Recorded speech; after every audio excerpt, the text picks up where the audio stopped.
Hello jammy gamers, welcome to another Breakpoint video. Today it's going to be the masterclass of Breakpoint beginners tips. Now we've gone through before and we've done 25 beginners tips, intermediates, experts, and now is the masterclass where I'm going to combine all of those and some of the ones that might have been missed. So ones that have been suggested and put forward by the comment section. So let's start with number one, which I promised was going to be in every single one, but Breakpoint is a great game now. So if it is on sale and you're in doubt of whether to pick it up, definitely do it. It's years on since release and now it's brilliant. Number two, so different from Wildlands, if you have gone from Wildlands and moving on to Breakpoint, but bivouacs. Now bivouacs are your fast travel network. Now they're dotted around the map. Those are the symbols for them. It's like a little pyramid or a little tent, and that's how you jet around the map. Now whilst we're here, you've also got the in-game tips, and we've got a separate video with all 110 in-game tips on them. If you wanted to fly through that, it's not $2 video, but they're well worth flicking through, particularly if you're a beginner. Just taking the time to have a flick through can be really helpful. Now sticking with bivouacs, we've got one here in the south of the map. You can notice them on the horizons with these smokestacks. Now yes, you can have different HUD options on, but the smokestacks are what you can use to identify them really quite easily on the open world. Now you can just zip around on your helicopter, just unlocking them really quickly. That's probably a tactic worth doing, because this is a huge map. It's really quite vast. The arguments are that it started off as a dead world, but it's a little bit better now, particularly with the conquest mode, the Operation Motherland. But, you know, it's just worthwhile zipping around. Inside the bivouac, you've got all these different options. So let's have a look at this one, which is preparations. Now, these preparations give you certain buffs for your PvE gameplay. I would always go for the XP boost, because XP, getting more levels, gets more skill points, which you can pump into your character, which we'll discuss in a bit. We've also got these different techniques. Now, that's where they touched onto the role-playing game with these different classes. They give you different class skills, different challenges to level up said classes, and it can be used to help tailor your playstyle in a different way. Now also you got crafting. Now crafting, I don't use it very much. Now I prefer it a little bit like The Witcher, where you can take it or leave it, but we'll go into that in a little bit more detail in a minute. Now it's a settings option, but you can also put the store on. Now I like having that. I don't think it's too game breaking, but you can use credits that you build up to build and buy attachments, consumables, blueprints, weapons. Particularly if you're on regular mode, you can build the weapons there and then. But also all these different options that you have available to you, only if you turn that settings option on. You can also sell your gear, so all the things like the ration packs that you pick up, all the rest of the bits that you just accumulate huge amounts of, and you never end up using because you never craft things. If you choose not to craft things, you can sell them there as well. Now here is the change weapon part, and that's where you can just tailor your character, customize them. You can choose your different perks, choose your different weapons, choose your different all sorts. You can craft in here. You can look at your inventory if you're on regular mode. But it's also got some handy little close-knit stats with other character customizations for your aesthetics, all that sort of good stuff. And then you've got the garage. Now the garage again is one of those settings, same as the shop, that you'd have to turn on, and the bivouac settings at the very bottom of the front section. Now here you can attach any of the weapons that you've unlocked from the shop or the Ubisoft store.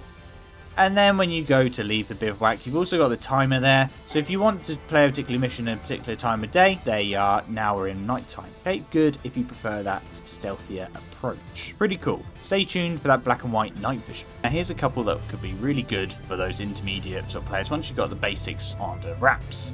So using kill funnels like this, using doorways, corridors, things like that will help narrow where the enemies are coming from, making them easier to tackle and deal with. Now what's really interesting is that the laser and peeking corners in third person has a type of lag, so there's almost like a delay in terms of the laser and the actual barrel peeking around the corner. Okay, so you're almost leaving yourself open before you can even get your own shots. There's almost an overcompensation. So let's just grab a couple of screenshots, a couple of freeze frames, and go through this a little bit more slowly, a couple of rewinds just to demonstrate this so it makes a little bit more sense. All the while demonstrating the kill zone, the funnel that we're using in this corridor scenario. Okay, so we're going to zip it back and forth a couple of times, and this is the overcompensation, the little laser jump that I've just mentioned before.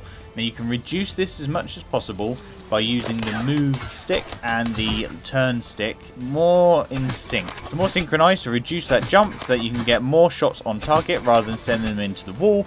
Sorry PC players, I don't know what letters they be, D maybe, and using your mouse to turn. But you know, you get the gist. Now here, just to demonstrate, here's my door frame, here's my kill zone, and that's where the avenue where the enemies are going to come out. We go to a bird's eye view at the bottom. That's what I can see. That's where the enemies are coming out. That's good. The enemy, their cone of vision is going to be reduced by that door frame. In an open environment, it's far too wide. It's broader. The enemies can come out at different angles, so that's going to be bad. You want to try and use these kill funnels. So rewind that if you want to listen to it again, or hit pause when you need to. Now we touched on the crafting before, but let's just have a little look at it. Now for myself, these consumables, you can only have one active at a time, and they do vary in levels. A lot of them have entry levels with, say, a 5% buff. And then they go up really quite high. So definitely use them if you remember to, but otherwise don't worry about it. But you can also craft your gears. Your item wheel also allows you to equip those consumables, equip different items. It's really handy, and it's actually, I find it, a little bit more user-friendly than the Wildlands wheel, which just trying to remember where your items were with no HUD, right pain. Now, the crafting materials can be found across the world. Often when you pick things up from blown up drones, just plants on the floor, other bits and bobs from enemies, things like that, that can be crafted. Now, you can probably craft in a pinch. Okay, that's what I would do. Otherwise, just save it to the bivouacs where it's nice and safe. But, you know, do it wherever, whenever. Pop a potion like the Witcher, you know, before going into a base. You know, do your endurance, do your damage resistance, things like that, if you want to. Crafting is there to be used. It's up to you how much or as little as you want. Now, looking at the shop more specifically, now you can go to Erewhon. That's where the shop's only going to be if you don't turn that setting on for the bivouac shop. Now here, again, you can buy your blueprints if on regular mode. You can buy other blueprints, sure, on immersive, but they work slightly differently. I'll touch on that in a bit. But yeah, buy new vehicles. There's a particular helicopter which I'll show in a minute, which just seems to glue onto surfaces and hillsides. There it is. It's the Blacklist Mark II standard. Okay, that one is just, I would recommend it. It glues itself on. Now here's the helicopter view. Now this is a Blacklist Mark II, and here we're just going to demonstrate how it seems to glue itself to some of the hillsides. Now this isn't always the case. Some helicopters do slide down. The accessibility by road is often just a bit annoying, but you can just fly around everywhere. Now for realism, sure, having a helicopter just at arm's reach is pretty annoying through the garage of the bivouacs if you're going for that sort of play. Otherwise, just logistically, practically, fast traveling and using the helicopters are just going to save you so much time and so much of a headache. So give it a go. Definitely the Blacklist Mark II. But different weapons, I've got the weapons video, go check that out. But the different weapons blueprints can be bought there as well. Some really decent weapons. But otherwise, you can sell your equipment here, all the stuff that you don't use, any consumables you pick up off the floor. If you have loads of C4 and loads of mines and you don't use them, consider selling them. You're not going to get a lot for them. So maybe there's a little bit of an effort risk reward analysis that you need to do yourself. But there's that option, right? There's the option to do that. Particularly in regular mode where to build new weapons is only 800, selling some consumables that you're never going to use anyway can help you out in that tight little money pinch. Now personally here, this is where I would restock my items. I would stock up in every bivouac just from the store. You can craft things, but why bother when you can just buy your equipment from the store? Really, really cheap. You also got all your cosmetics, so that's really good if you want to sort of tailor your look to a different style.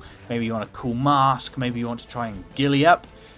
Camo doesn't work, same as Wildlands. It doesn't have that actual feel, but go for it if that's what you want to do. Knives as well, we'll touch on knives in a little bit, but knives can be changed and equipped. The animations will be extremely similar. But here you go, here's another tip. The straight edge knives actually have a quicker animation than the curved blades. And the animations are what will get me spotted and get me killed more often. Now, spoken about it a couple of times before. Down at the bottom of the first section of the settings, we got the social and bivouacs. If you want to, you can turn your shops at bivouacs and garages at bivouacs on and off at a whim. Okay, here's a quick, nice and easy combat one. You can actually shoot the red barrels like many shooter games, and that will blow up. And you can use it as traps to extend explosions with mines and C4 as well. There's another little tip for free. Another combat tip. So I would recommend getting used to playing a little bit slower, a little bit more stealthy, using the single fire options for your weapons. It just helps tailor that playstyle and almost force you into a more precise type of accuracy and gameplay. Remember, every bullet missed is a bullet that can tell the enemy where you are. Once that cover's blown, it can get pretty tricky very, very quickly, particularly on those harder difficulties. Proper preparation prevents poor performance. Now this is key when infilling bases, right? If you take the time to properly prepare, it can prevent poor performance. So drone up, have an understanding of where the enemies are, take some time, view the patrols. Taking this time now can save you failing time and time again, which will then save you time in the long run. So spend a little bit of time to save a lot of time, particularly on the harder difficulties. If you're on the lower level difficulties, then you'll probably be able to just run and gun and, you know, John Wick the whole thing. Another tip here, as you might have noticed, in those towers that we've scanned and tagged, snipers are often alone. So only on larger roofs where there could be a patrol nearby or another sniper patrolling with them. That's the only real examples of them having friends. Otherwise, snipers are going to be alone and they're a safe and relatively easy takedown option. Okay? Now, some PC mods make snipers insane. If you can see them, they can see you, like the Spartan mod. But that is only if you're going to have that option on, and only if you're lucky enough to be the PC Master Race and have mods like that. And I'll chuck that in as another tip. Give the Spartan mod a playthrough on PC. I've had a little look at some of the specs. I'm a console player, so I try not to miss out too much. In line with the 5 Ps would be using thermal vision to scout out enemy bases. You see here, it's so much easier to spot enemies. Another little one, use the zoom function. Okay, it really helps out, just as demonstrated there.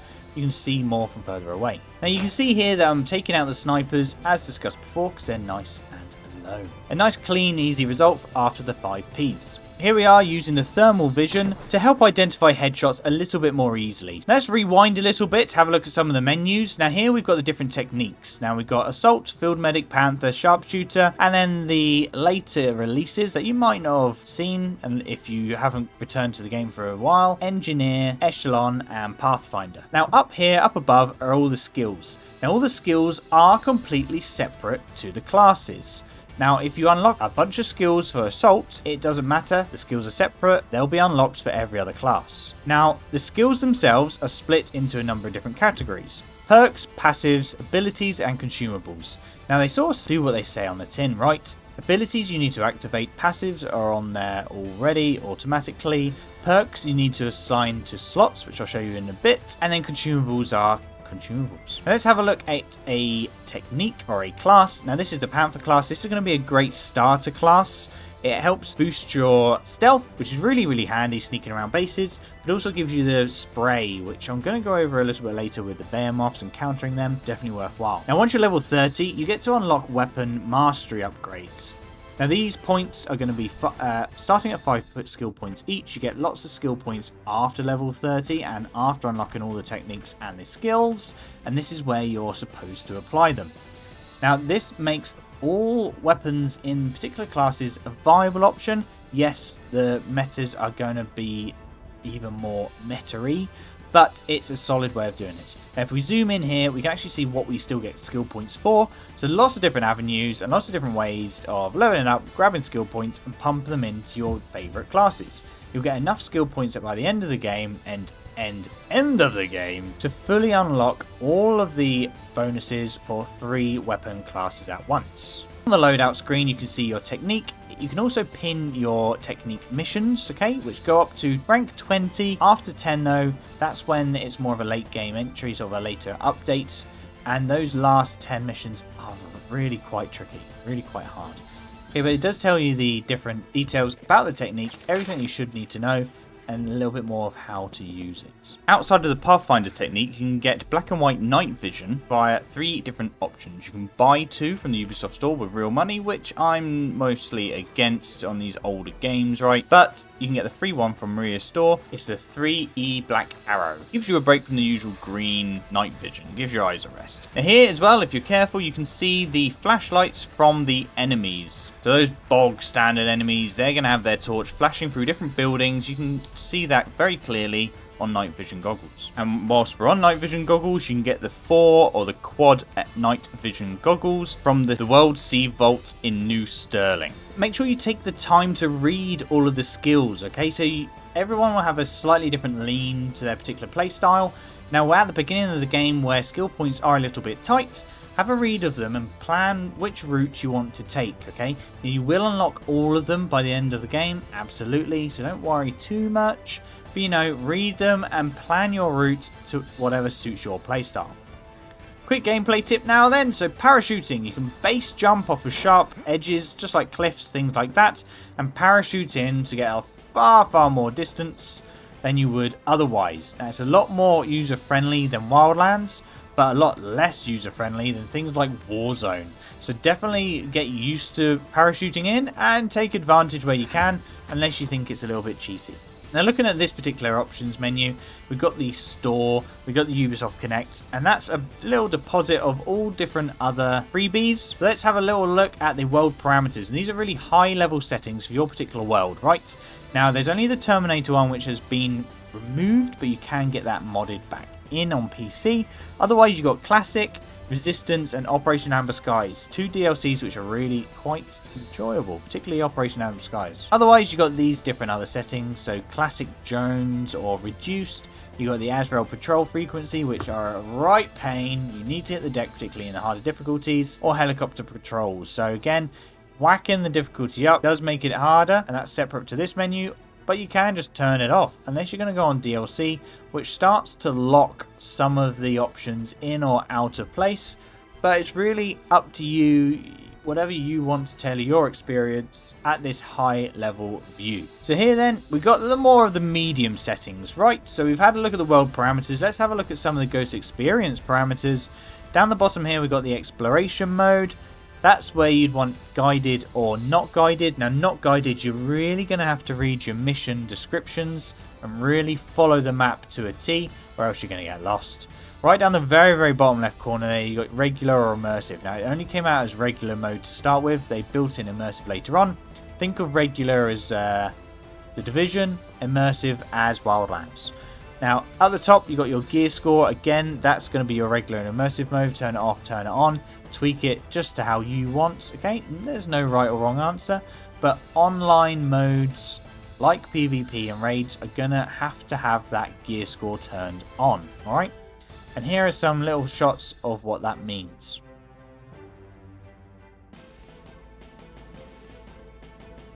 Otherwise, we've got difficulties for enemies, difficulties for tactical, things like HUD, customize that absolutely how you want. Same as interface, socials and bivouacs, things like that. Customize it as you need. And even let's have a little look at it now. So interface, again, it's up to you how you want to do it. I have it really low HUD, all those sorts of good things. Unless I'm playing PvP, I suck at that right now, so I'm trying to put it all on full just to get over that massive learning curve. But otherwise, there's an awful lot of settings here for you to play around with and tailor it to whatever suits you. Not going to recommend anything in particular, although if you want a nice immersive gameplay, turn off as much as you can and only leave on the essentials. One shout out I will do, if you want just a compass instead of the whole map in the bottom right, turn the mini map onto small and that'll turn it into the compass like the diagram on the right hand side will show you. Playing online with friends, you can still call out the compass details, you help use it for navigation without breaking the game like the mini map does. A setting that I would recommend would be turning ammo loss on. It just gives that element of realism. You know, you're not running around splitting mags, feeding them in one after the other. So having ammo loss on reload is really good. Now looking at the objectives board, now this is a bugbear of mine. Now you can get mods to make it a little bit easier to navigate. Just a little scrolling system would really make it helpful. But otherwise, a lot of these screens, really just the objectives board and the skills tree are a bugbear of mine. They are hard to navigate. But let's have a look at investigation, something that just went completely under the radar for me for far too long. But have a little look on here. All those little world collectibles that you pick up, you don't get any trophies for them in this game, but they do feed into these investigations, which gives you some free XP. which is, you know, why wouldn't you want free XP? More skill points to feed into more weapon mastery to make your gameplay that little bit easier, a little bit more enjoyable. You also have all the missions down here with a relatively easy to read mission tree. What's a little bit tricky is that sometimes when you gather intel, you're going to have to come back into this objective board to read it, unless you've got larger HUD settings on, in which case it will prompt you to remind you. Otherwise, good luck, guys. You also got a bunch of side missions, which are relatively interesting. Otherwise, you got all these other elements that's worth poking around into. One really good one is going to be the weapons and attachments section up the top here. Now here, similar to Wildlands, you're going to be able to hover over the weapons that you like the look of, and it's going to tell you the location. Maybe it's in the shop. Fantastic. Or maybe it's for a mission, maybe it's for a raid, maybe it's going to be found in the world, and it can tell you the region of the world where it's found, and then you can go around searching for it. Okay, there are different intels on the map. I'll show you an example a little bit later, but otherwise it's similar to Wildlands in that regard. Attachments, like I say, are exactly the same, so have a little play around. Maybe check out the weapon tutorial videos and have a look, see what ones sound the best and go for them first of all. Some of the attachments that are really good are going to be the Maul laser. It's a laser that you can see during daytime. Really handy if you're going to reduce that HUD. Otherwise, there's a whole bunch of other attachments, like different scopes that might be better suited for your game style. The faction missions, though, now I quite enjoyed these ones. The ones or the main characters here, they were interesting, not terribly long, not too many fetch and carries. But give them a go. Otherwise, you've got these side missions down the side, not available in Conquest, I might say.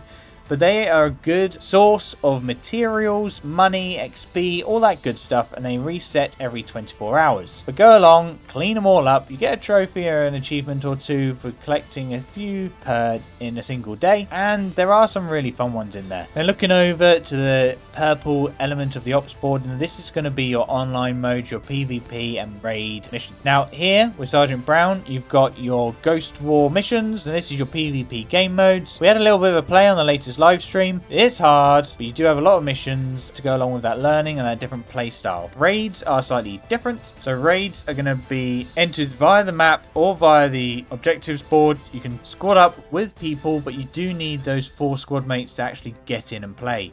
Join the Discord to try and find extra squads to do the raids. Otherwise, it is a pain to try and get them. Now, Ghost War, yes, play standard, play online with randoms, or if you've got a few friends, play custom game modes. That can be fun as well. You've got all of those different options. Give it a go. Tell us how you think. Join the Discord if you want to find friends to play with. So you can toggle your silencer on and off. That's really handy. You can also place mines in traps if you know they're going to be high traffic areas. Here is an example of intel as well. So we talked about that around finding weapons and map locations, but intel comes in many forms. This is a good example. Now having a look here, this is a defense mission. Why would you want to have a silencer which reduces your damage unless you're a panther using a submachine gun? Just go loud. Take that silencer off if you know you're in the middle of a fight, or if you know they know where you are. Now drones can be a right pain, but remember you can use EMPs to knock them out temporarily. That will give you a chance to call in some artillery, maybe a rocket, maybe spam a few grenades, you know, get some decent shots off whilst they're stunned. Really helpful tool to bear in mind. Now the Goblin is a raid weapon. That gives you extra damage to drones on regular mode, so give that a go as well. Gear up via the Discord. It's all good stuff. Now here, EMP effects on turrets. If you were to EMP, you see that active turret there, it will kill it off altogether. It will end it altogether, okay? We go back up to it. It's only got the hack option. It doesn't have the deactivate. It has been deactivated. Now, EMPs on other things like lights and vehicles. So let's just have a little look. Now, the EMP won't touch that light. It's too high up in the ground. You can see the sphere of influence there.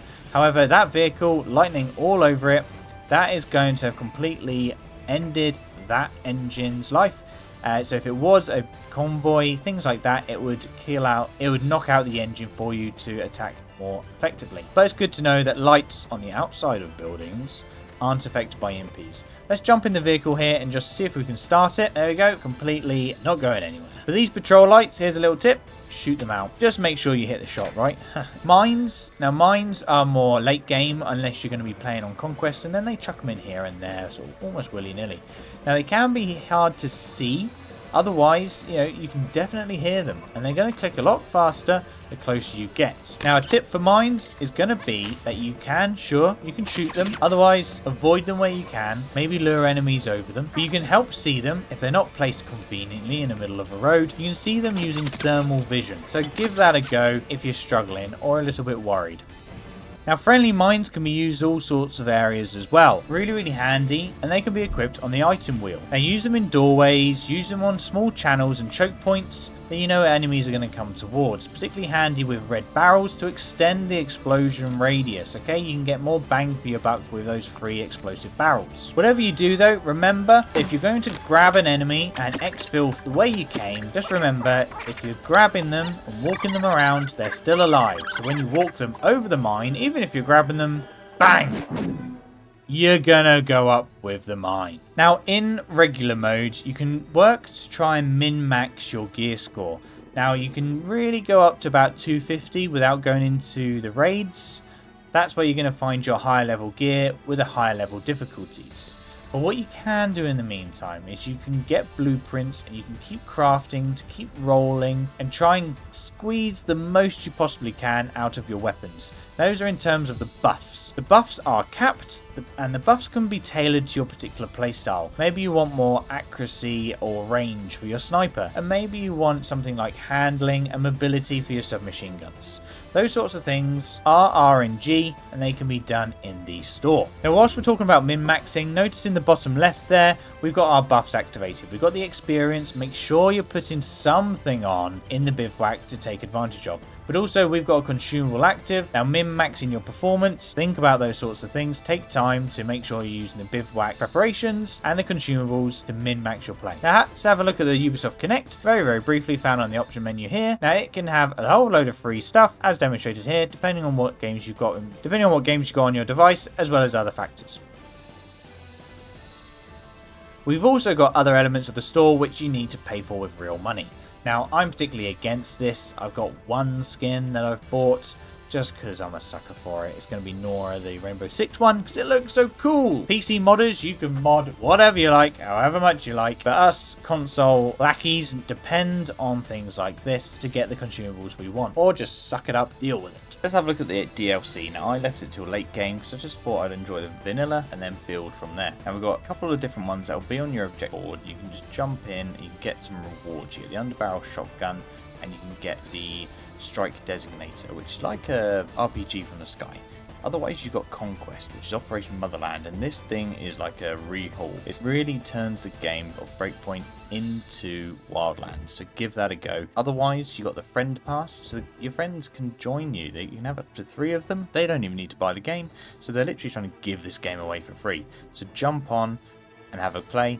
One of ours in our games night does that, and you know, he's got the whole game absolutely free. Okay, so let's have a look back at gear score if you are going to play on regular mode. Now, we've been doing a bit more of this on the live streams, but we're about to do a bunch of raid episodes to tune into those. Now, if you're looking at the bivouac, if you've got the store turned on no matter where you are, because that was Gollum Island, you can have a look at different guns and different gear for sale. It's not overly expensive, not when you compare it to the weapons and vehicles, things like that. But that can be your shortcut to get some higher level gear for the slightly better buffs if you're just running with white gear to start with. Now, the blueprints and build weapons are completely new. If you're used to Wildlands, if you're used to immersive mode, and it can be quite busy, quite daunting. Just take your time, maybe play a bit more of the game if you are new to it before diving in and having a look. In a nutshell, it's like other crafting games, or games with some crafting element rather. So you get a blueprint from the store from around the world, things like that, and you can craft them. And crafting them has an element of RNG. So if you were to build a weapon, which I'm going to do now, it will give you a particular quality at random. The higher your gear score, the higher that quality is likely to be, and then it will give you 2 random perks. Now, there are slightly different rules if you're going to be playing with signature weapons, things like that. They might have predetermined skill slot, which can stack in some cases. But otherwise, it's going to be like this. You're going to craft your weapon. It's going to be a whatever quality, and it's going to have 2 random perks, okay? So you're going to want to possibly, like the previous tip, try to min-max these rolls through the crafting screen and try to get those 2 perfect skills or buffs for your particular playstyle. Now just be aware, I warned you before, but different buff can be either buffed even more or nerfed, depending on what game mode you're going to go on, depending on if you're going to be playing the story, on raids, or PvP. So just be aware, it does translate pretty well, but it can change and differ. Now having a little look again, so just a quick reminder that down the bottom there, you've got that skin override button. Now that button, I would recommend having on, so you can have whatever gear on the right hand side of the screen, yet you can still customize your soldier and your ghost to the way that you want it to. Okay, it gives you a lot more creative freedom. Now looking at the weapons there, you might have some preset or predetermined weapons. Chuck them on. Why not? But what I would recommend, and really it's copying what the community says on things like Reddit and other YouTubey things. Weapons, if you deconstruct them, you get to recycle the materials, okay? But the gear items, you don't really get anything substantial. So if you were to sell your gear items, you can use that money to then buy more blueprints for weapons or other items that come up in the shop. And just to itch that curiosity for some of you, the class ranks, as well as the missions, as well as all the skills and skill points do translate between regular and immersive, so you don't need to worry about that. If you do want to swap between, you can do that at any point. You've got the regular and immersive modes down the bottom in your high level settings. Now, Lord of War, you could just get just by getting that first yellow weapon. I just had it in my inventory randomly. So that's a nice easy attachment, nice quick little shout out. That's how it happened for me. Otherwise, you know, if you complete the story, if you're end game, it's really easy to get a gold weapon. Now, having a look at the store, just very quickly, doesn't matter if it's weapons or if it's the gear store, but it resets every hour. Now that's every hour that you access the store. So if I access the store at 2 PM GMT, it's going to reset for me at 3 PM GMT. If I access it at 2:32 GMT, it'll reset that hour at 3:32 GMT. Okay, so it's dependent on the player. We're on a Let's Play it the other day, and my clock reset just a few minutes before my friend, who accessed the store slightly after myself. Well, what's that I hear you say? Talk to me, Jam. Talk to me about the AI companions. Alright, fine, and let's start with this one. So all these blueprints that you're going to find lying around the world from the store, whether it be on regular mode or immersive mode, you can actually use these to customize your AI companions, which weren't in the game at release. And I'll find the dates to challenge anybody that says differently. But here, you can customize your character, right? So that's a tip I'm going to throw in here. Customize it however you like. It's really very good on PC. There's the Spartan mod, which overhauls huge amounts of gameplay and cosmetics. You can do a really good job, okay, with what you've got. And we've done the skills and perks already, but this is a way that you can access the AI companions, okay? They have their own missions all to themselves, and you can level them up, which then gets you more XP, but also unlocks more perks that they can use to assist you. And you can change a couple of settings, so you can turn off their special abilities, which I'll show you one incredibly OP one in a minute. But let's just go and have a look at customizing our teammates. So just as we customize ourselves, we can customize them. You can have different colors for different weapons. You can have different, masks. You can have different whatever. You can have a sniper companion. You can have everybody with the same DMR. You can do really quite a lot of good stuff, okay? What's good to know is that they're always going to have an assault rifle as their backup. So it's always going to have that versatile weapon. That's when you can really bend and flex and have a whole load of sniper rifles, whole load of shotguns. That's going to be their primary, the weapon you assign, and that's going to determine how they play in terms of combat. Shotguns or SMGs, they're going to be right up in front of the enemy. Assault rifles, maybe touching a bit into DMRs, they're going to be that mid-ish range. Snipers are going to be further back, okay? So that's going to be another tip. What is disgustingly fun is assigning all of them on DMRs or snipers and then flying a helicopter around a base, having them just firing, raining down hell onto the enemy. Super cheaty, super fun. And here you can see what different weapons they have on, changes their cosmetics very, very slightly, but that doesn't necessarily affect gameplay, okay? But it does go for you as well. But, just customize them how you will. It's up to you, and it's, I think, a touch better than Wildlands. I think they perform a little bit better than Wildlands. they just don't have the banter. Where it wasn't baked in from the get-go, they retrospectively added companions due to community uproar, and they didn't have the time to put in all of the jokes and other things like that. But they do help with the game. Now the missions, like I say, earn XP, do rewards, do the missions. They'll strengthen you no end. Otherwise, you can get to the companion menu in the lobby. So here's where you can do the quick customize, you can check their missions, their XP, or you can turn off certain companions, which is brilliant. It gives you that more flexibility. Okay, so if you only want one companion, that's fine. If you want two, that's fine. If you want none, that's also fine. That level of customizability is not in Wildlands. I think that's what it's missing as well. It's a real step up, I believe, into Breakpoint in terms of companions. Yes, it wasn't on release. Yes, people were disappointed, but there we go. They're great now. And here's a quick snapshot of them looking really fancy. Now this clip, I'm going to replay it in a second, but it's just to demonstrate. You can have them guarding a door for you. It doesn't make them good. Yeah, I mean, it could just be a little bit buggy. It is a little bit buggy. Look at that. But as good as they are, don't rely on them too much. Now here, I'm going to show you a couple of clips of one of their OP skill moves.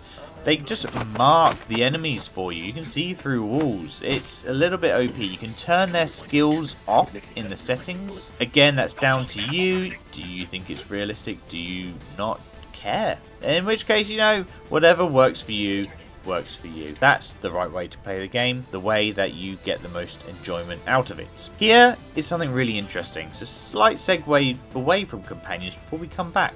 But the sync shot drones. Now you can unlock them in the skills, you can find them around the world, but if you ADS at an enemy with this sync shot drone attached, hit the L1 button or the left bumper, and it will send off up to 3 sync shot drones. Now like sync shot in Wildlands, you would then trigger that. However, you need to trigger it like C4 by holding L1. So up to you when you want to do it. Just don't remove the sync shot drones from your inventory, or else those 3 will come straight back to you and you have to start all over again. However, it's a really powerful tool. You can also use sync shots on drones, on behemoths, in raids, on bosses, all that sort of good stuff.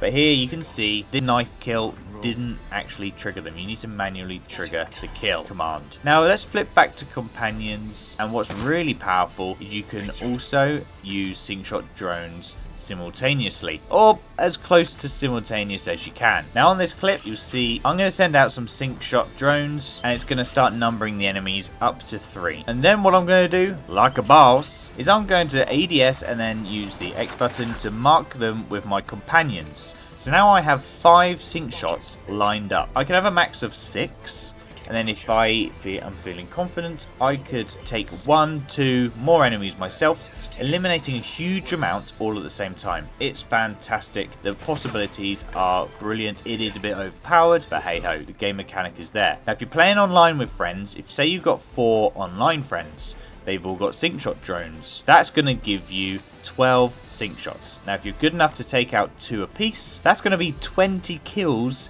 in a blink of an eye. That's a huge amount of kills, so something to really plan for and utilize. Now here on Golem Island, I'm going to demonstrate it again, and why not throw in a nice surprise at the end. Okay, so could we maybe use grenades? Could we use flashbangs? Could we line up more than just 2 enemies apiece if we're playing online with friends? Could we use the strike designator, earned from the Resistance DLC after you complete it? It's a delayed RPG Predator missile type thing from the sky. You can kill huge amounts of enemies, right? We're talking 20 plus now. Okay, with a competent squad, all of the sync shot drones, even with your sync shots and your AI companions, okay? Use these different things together with your 5Ps that we discussed before to really get the most impact, the most bang for buck. Now here you can see a load of intel markers that we've said about before. They'll be able to tell you where in that particular region there could be weapons, locations, this, that, and the other. So definitely grab them and have a little look. Here is going to be a mission. Now I've got quite a lot of HUD on. This is going to be my early days of playthrough, But you see that in the middle there, it was hold the touchpad to read it. Now if you have 0 HUD, that mission reminder isn't going to be there. And that's where you're going to be wondering, you know, I've got my intel, what do I do next? Remember to read the intel, okay? Remember to read the investigations. Remember to read those things when you do have a safe little cubby hole in the base or outside the base after clearing.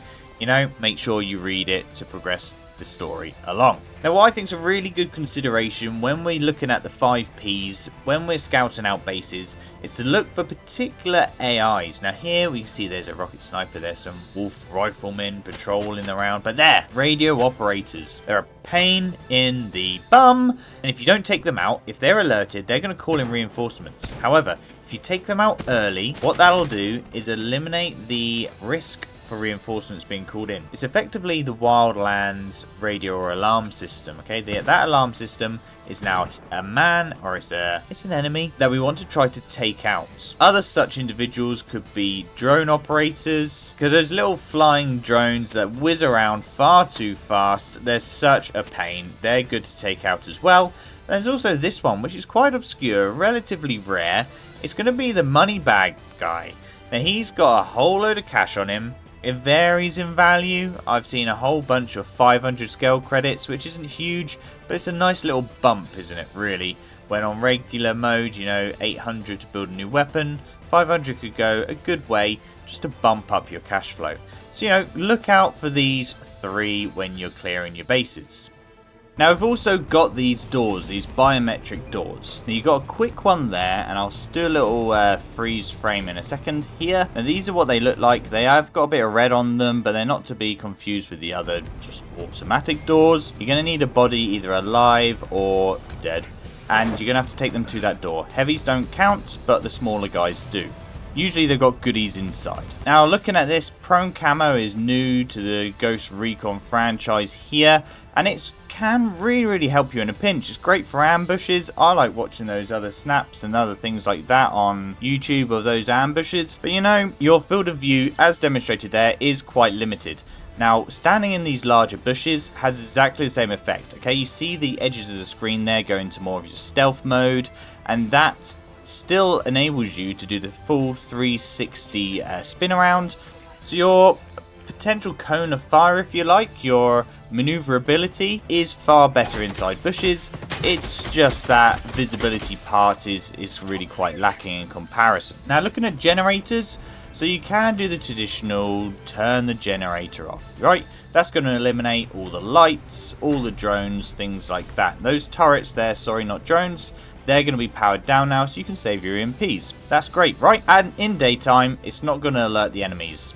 They don't have lights on, that's fine. At nighttime, it is going to alert the enemies, turning off the Jenny. Now, those enemies who are alerted by the generator being turned off at nighttime are going to want to go and investigate the area. Now, that's a fantastic mechanic that we can then take advantage of to lure them into traps, okay? Whether it be C4, whether it be mines, you know, all those sorts of good things are gonna help us get slightly easier kills on those harder difficulties. C4 being preferable, otherwise if they walk into the mines and it's the first of a series, they're not going to necessarily walk through the rest of them. Now here, very similar. We're going to C4 the generator, then we're going to place mines around the outside. Now absolutely there can be better ways of doing this and setting up the trap. C4 like I mentioned, but the principle's the same, okay?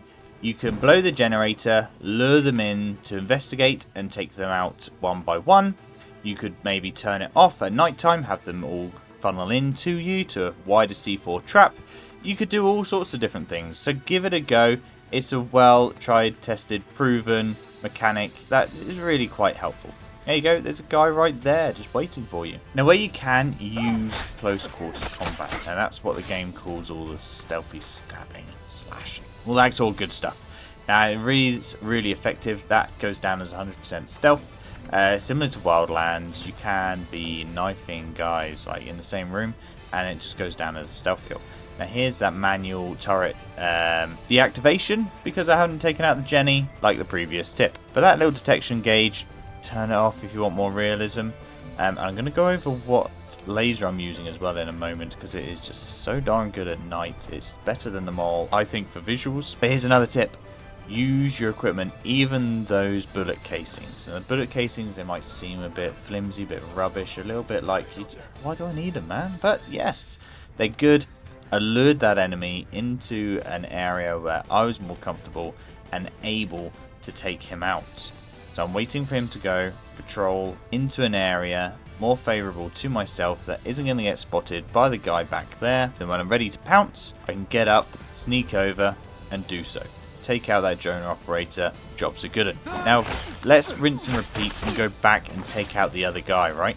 Now we know where he is, we've scouted him before, he hasn't seen us. We could just take a simple headshot. One simple bullet and he's down, he's dropped. But let's demonstrate that again. If I throw the bullet casing, cover myself in dirt, with that prone camo, it really does add to that stealth element. And he does spot me. Unfortunately, he's just too close. But that's that pounce up to grab him from close quarters combat. I did get a trophy for that one. The trophy is snapping turtle, and then it's just a quick shot for good luck. Conveniently shows another tip just to keep a backup plan up your sleeve. Now let's have a look. Now this one, this black and white night vision, how do you get it? I can hear you asking already. Now you can get black and white vision with the Pathfinder class. Otherwise, it's going to be here. The 3E black arrow from Maria's shop. There are other options, but you need to pay real money for them, which is up to you. And you know what's really cool is that you can put helmets over the top. Now see, I've got a helmet over the top and here it is, smooth as anything. Pretty cool. Now let's jump back to the laser discussion. Now here's the Maul laser. Fantastic attachment, really good. Absolutely go grab it, particularly for the daytime missions. Okay, it's the only laser that you can see during the day, so with a reduced HUD it's almost a must have. Okay, you can go find it in one of the southern province in Shark Base maybe. I'll try and chuck it up on the screen because I can't remember just now. But here, PEQ15. Now this sight, you see, it's just more crisp. Okay, it's not flooding the area with light. It's just a nice crisp laser. You can't see it during daytime, unfortunately, but that is more to the point. It's more accurate. It's just better at nighttime, in my opinion. Hopefully you agree. However, the tri-beam laser, it's just not as powerful. It's not as strong. You can't see it as clearly. So really, are the weapon buffs better than actually being able to see the laser with the pinpoint accuracy it provides? I don't think it is. And don't forget lasers for little pistols as well. So, yeah, you can swap out a couple, but different pistols have different lasers. Usually it's just the tri-dot. Still quite handy. So remember to use your thermal vision for even clearer, more crisp target obtaining. Okay, particularly when you're sniping or taking out those enemies that might be alone or ones that you really can't afford to miss. Now this one's a great one. So they're a couple for the behemoths, or where you're going to go for the sights for like things like weapon blueprints or the aesthetics. You can just parachute in. I say just parachute in. You need to unlock the parachute skill. If you were to drop in from a higher location or from a helicopter, you can just parachute in straight to the top. That's where the most valuable item is going to be, usually your blueprint, things like that, with a secondary chest on the floor below for things like skill points or other bits and bobs, you know, which are still of value. You can almost just ninja parachute in, grab the goodies, and off you go before the behemoths even spotted you, seen you, anything. That works on all difficulties, so give it a go. Another tip for countering the behemoths would be using the Panther skill. Now the Panther skill is quite handy. It gives you additional stealth, so particularly on those lower difficulties it helps avoid them. Otherwise you can use the cloak and spray skill and just glide on past them. Now here I've just ran far too close, so I'm going to get spotted, but the cloak and spray as the technique perk can really help you just glide past the behemoths. Maybe the AI can distract them just as mine have. If you do get spotted, you can still put on more spray as your class item, which will help you navigate those tricky, really quite beastly tanks. Looking at EMPs on light. Now we saw that we couldn't EMP the spotlights. The sphere of the EMP wasn't good enough or strong enough. Let's have a look at office lights, or really just internal lights as a whole. Now if I pop this down inside the office environment, you can see the blue circle there, the sphere of influence, and bang. It knocks out all of the electronics in that smaller area. It also knocks out your nods, so just be aware of that if you are going to try and purposefully darken a particular room. If you walk into that sphere, you're going to knock out your own nods. And just to prove it isn't a fluke, if I throw one down again, see thermal and night vision gone, all of the screens, all of the lights, everything gone within that sphere. And here on the external lights, that sphere should be encompassing of that little mini generator. However, it hasn't worked. So the effectiveness of EMPs on lighting is limited. Inside lights, absolutely fine. Those big old spotlights, not so fine. And those external lights next to the generators, you can't knock those out either. So that's your divide. Internal, great. External, not great. You need to shoot them out if you want to remove the lighting outside. Quick one there, that if you take out enemies before they have time to shout for help or call in reinforcements, all that sort of good stuff, then they're not going to be able to. They're not going to alert others around them. So you do have that little 2-second delay. So that's great. Here we touched on it before. We touched on using the bullet casings to try and lure enemies in. But this one's going to be a little bit similar to the min-max tip I'm going to give you in a minute and touched on at the very beginning. But use your items. So I'm using my class skill there to give me more. I'm going to EMP the drone. I'm going to run in, take advantage of that, put as many rounds into it as I can at an advantage whilst it's stunned. Okay, so we destroyed that mini drone without taking any sort of damage, without it even being able to move an inch, by utilising my equipment a little bit better. Let's have a look at a nice to have. So this one is going to be the stat screen tucked within the identity tab at the top there. Now the statistics are going to be a lot of stats for your PvE gameplay. So it's going to be a lot of your story mode, things like that. It's also got some PvP stats tucked away at the very bottom as well. So you can compare it to friends, compare it to online averages, all those sorts of things on the Reddit. Join the Discord if you like. We've got a growing Ghost Recon Breakpoint community as well as Wildlands and Arma Reforger. You know, compare it to the people on there. Some guys have racked up literally thousands of hours on these characters. Now, if you hit the bumper button there, you go on to your buffs, things that are going to be improving your gameplay, whether it's your attachments, whether it's your gear, whether it's whatever, depending on regular or immersive mode. Wow, would you look at that? Now, Golem Island, you shouldn't forget. It's a really quite unique, beautiful type of island. Up in the very top right of the map there. Harder enemies, more wolves. If you go on to Conquest, there's even harder enemies up there. Lots of different missions as well. Really quite a good addition to the game, and it's a really quite different environment. You saw the lava environment there, which is really good to go and explore. You've also got all of the technique missions and technique skills that go beyond that level 10, which came out at release. They all are going to have to involve elements of Golem Island play, if not on PvP modes, which lobbies are still a little bit tricky to try and get. So Golem Island, go head it up, maybe head up the Discord, have people help you with those last technique missions, get those last little skill points to get weapon mastery, all the sort of good stuff that you need. Now that wraps up the masterclass video. So, you know, I don't think I've forgotten anything. Nothing like a 150 tip for the Metal Gear Solid Snake Easter egg mission, found on Golem Island, the empty missile silo base.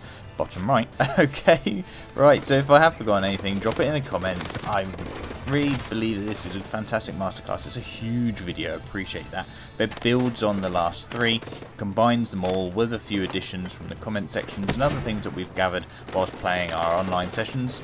Check them out, they are fun. We're on PvP and raids now throughout May, going into June 2025. Give us a like, subscribe, all the good stuff which I've been flashing up on the screen. Join the Discord as well. We're trying to grow different communities, Wildlands, Breakpoint and Arma Reforger. And, you know, come and chat with us.